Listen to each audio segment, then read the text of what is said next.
Hello guys, welcome back. आज की इस वीडियो में हम बात करने वाले हैं कि आपकी जो थ्योरी और प्रैक्टिकल एग्जाम्स होती हैं उनका मार्क्स डिस्ट्रीब्यूशन किस तरीके से होता है और उनमें कैसे कितने परसेंटेज पे आपको पास होना जरूरी होता है। तो चलिए हम फटाफट से इसको डिस्कस कर लेते हैं। पर उससे पहले यदि आपने चैनल सब्सक्राइब नहीं किया है तो इट्स वेरी बैड यार। इतना तो हक बनता है हम लोगों का कि हम आपसे बोलें कि आप चैनल जरूर सब्सक्राइब करो यार, क्योंकि आप जो टॉपिक बोलते हो हम उस टॉपिक पे वीडियो लेके आते हैं।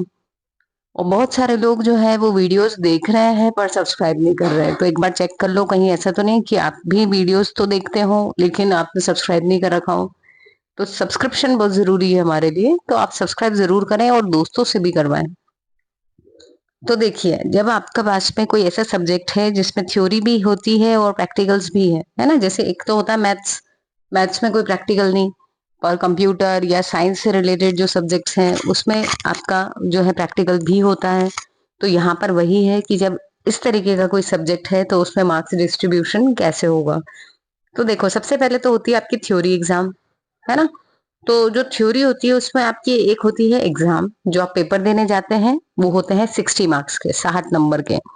और उसके अलावा आप देते हैं सीसी। तो आप टोटल 3 सीसी का आपको कहा जाता है और उसमें आपके पास चॉइस रहती है कि उन तीन में जिसमें जिन दो में सबसे ज्यादा नंबर आए हों, बेस्ट ऑफ टू, उसको काउंट करवाया जाए।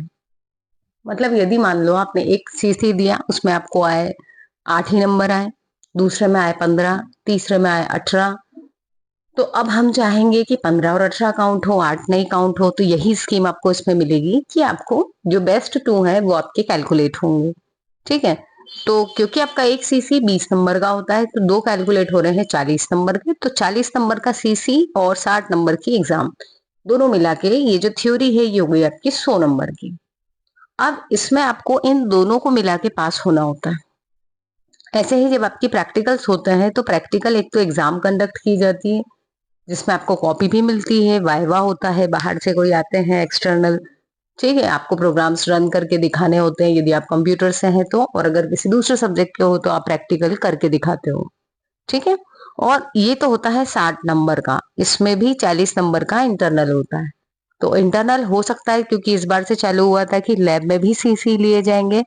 तो ये जो इंटरनल है वो हो सकता है उस लैब के सीसी की बेसिस पे आपको 40 में से मार्क्स मिले। ठीक। या फिर हो सकता है कि आपको लैब में जब आप परफॉर्म करते हो तब आपकी मॉनिटरिंग की गई हो, आपकी रेगुलरिटी का ध्यान रखा गया हो उसकी बेसिस पे। ठीक है। तो आप किस तरीके से काम कर रहे थे, आपकी फाइल्स आपने टाइमली चेक कराई या नहीं, उन सब चीजों की बेसिस पे आपको ये 40 में से मार्क्स मिलेंगे। तो अगेन ये जो प्रैक्टिकल है ये भी 60 और 40 मतलब 100 नंबर का हो गया।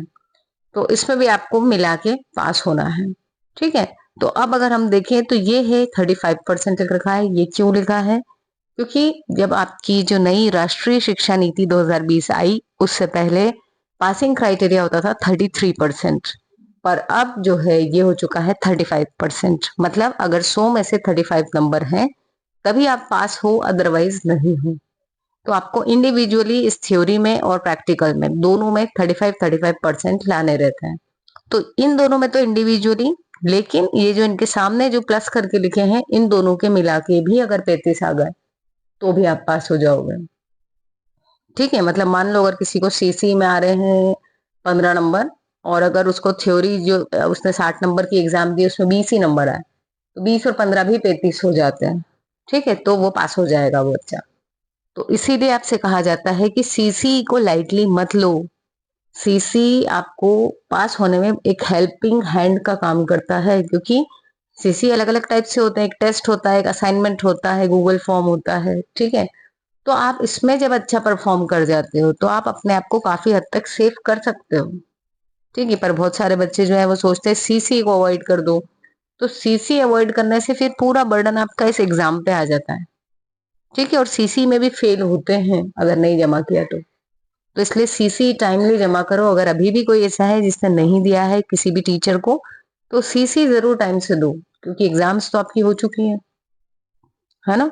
So thank you so much guys. और एक बार फिर से देख लो, अभी आपने सब्सक्राइब करने का बोला था पर किया या नहीं। अगर नहीं किया है तो जल्दी से कर लो यार, ये चैनल आपका अपना है। Thank you so much for watching. मिलते हैं अपने नेक्स्ट वीडियो में।